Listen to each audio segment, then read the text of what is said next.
না। আমাদের দাবি মানতেছে না। এখন তার ব্যবস্থা পরিচালক পাউড textile plot 31 BCI Fatullah Narayanganj 1420 বিষয় 12 দফা দাবি সংক্ষেপে: 1. ছুটি টাকা দিতে হবে। 2. ঈদ বোনাস মোট বেতনের সমপরিমাণ দিতে হবে। 3. সার্ভিস বেনিফিট প্রদান করতে হবে। 4. শ্রমিকের মাতৃকালীন ছুটি দিতে হবে মহিলাদের। বাৎসরিক ইনক্রিমেন্ট মোট বেতন 9% দিতে হবে। 6 নম্বর, টিফিন ও নাইট বিল রাত 8টার পর বিদ্যমান টিফিন বিল ও নিত্যতম 100 টাকা করতে হবে। 12টার পর যদি শ্রমিক কর্মরত অবস্থায় ফ্যাক্টরিতে থাকে তবে তার খাওয়া থাকা ব্যবস্থা গঠিত পদক্ষেপ নিতে হবে বিষয়ে করে মহিলাদের। হাজিরা বোনাস বর্তমানে হাজিরা বোনাসের সাথে 225 টাকা বৃদ্ধি করতে হবে। বেতন ওভার টাইম 6-7 তারিখের ভিতর দিতে হবে। বিনা নোটিশে কোনো শ্রমিক ছাঁটাই করা যাবে না।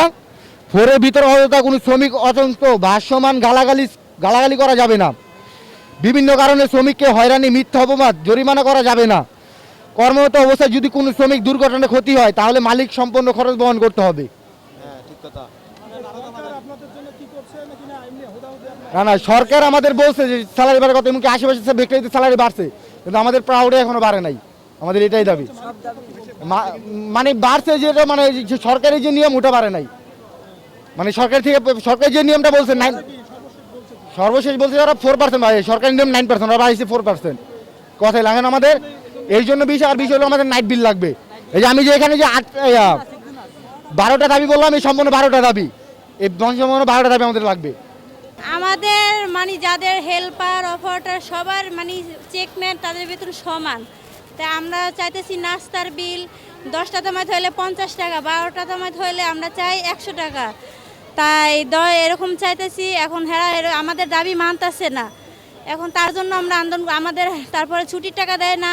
হাজিরা বোনাস 300 টাকা, হাজিরা বোনাস আমাদের বেশি লাগবে। তার জন্য আমরা এরকম সবাই মিলে আন্দোলন, কারোর হুকুমে না, আমরা শ্রমিকরা মিলে না, আমরা সবাই মিলে করছি। না, আমাদের কেউ বাহিরে কেউ আসে নাই। আমরা সবাই মিল্লা, মনে করেন শ্রমিক ভাইয়েরা, বোনেরা, চাচিরা, খালারা মিল্লা সবাই আমরা এটা করছি। কারণ আমাদের 10টা জমাত সারাদিন, এমন আছে 3টায় ছুটি হয়, এমন আছে 12টায় ছুটি হয়, আমাদের নাস্তার টাকা কম হয়। তা আমাদের এরকম মালিক পক্ষ এখন আমাদের দাবি মানে নাই, আমাদের এখনো দাবি মানে নাই। তার জন্য এখন আমরা এখনো এখানেই আছি।